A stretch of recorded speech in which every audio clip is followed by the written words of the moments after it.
Thanks for tuning in to Made in Northern New York.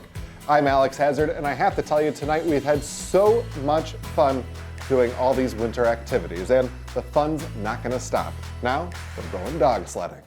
Dog sledding has been made famous by the world-renowned Iditarod race. Really feel privileged to have been able to do this. It's a trip of a lifetime, really. By Hollywood. I got a doggo! And by Disney productions, like Snow Dogs. Now, place your feet on runners, keeping your weight centered, blah, blah, blah, blah, blah. But maybe lesser known is the popularity of the sport right here in Northern New York. Listen, I've really been looking forward to meeting you, but I'm more so, and I don't mean this disrespectfully, been looking forward to meeting your friends here. I understand they're usually the highlight of most meet and greets. These are purebred Siberian Huskies.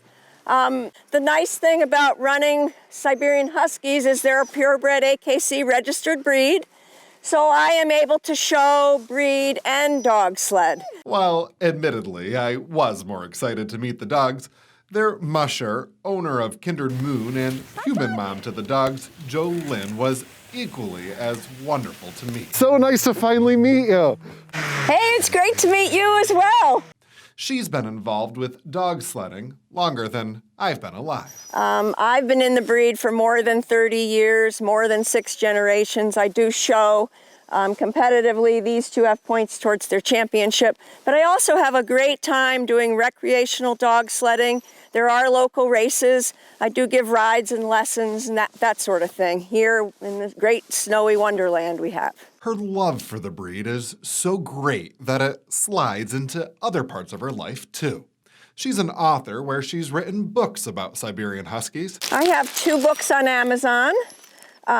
This is a book of drawings that I did of Siberian Huskies, and this is a book of short stories. There's 13 short stories and 48 illustrations. She's an artist where she dedicates her work there to her favorite pups as well. Had fun just across the board, all related to these guys. One of her pieces is even featured in New York City at the American Kennel Club's Museum of the Dog.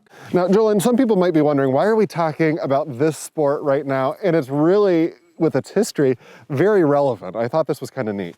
Well, it's very interesting because the last pandemic was 100 years ago, and a man named Leonard Seppala, when diphtheria broke out, there was a lot of disease and children, similar to the pandemic now, where everyone was being very careful, but they wanted the serum to be dog sledded in to Nome. So Leonard Seppala set up relay teams, and Balto and Togo were his leaders. From that trail that Leonard set up to a race you may have heard of. So the Iditarod, which is a big race that runs the end of February, beginning of March every year in Alaska, is actually based on that original trail. The story that started that race has grown the sport's popularity, not just into films, but it's also brought it right here to our backyard. You know, I always think of this sport as, like when you're a kid, you see the movie of Alaska, and it's really local, and not even just regionally local, right here in the North Country. We are so lucky here in Northern New York because we do have some dog sled races.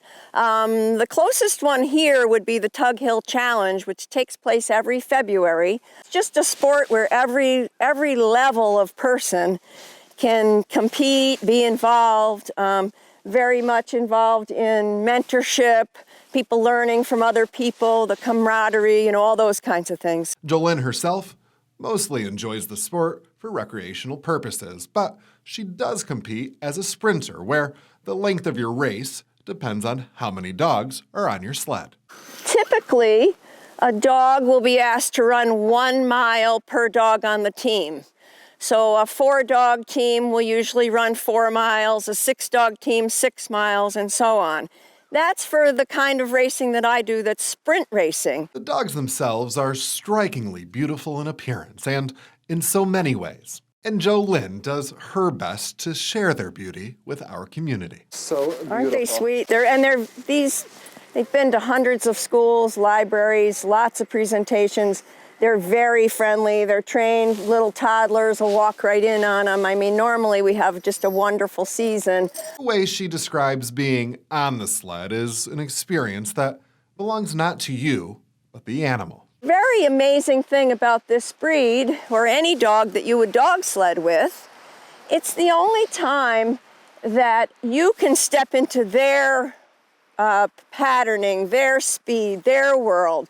Most of the time, as dog owners and lovers, we ask our dogs to, be obedient, to be trained, to act a certain way in our home, which is all wonderful. That's a great thing. But when I'm on the sled and I get to go with them doing something that they do at their speed. An experience that I just had to try.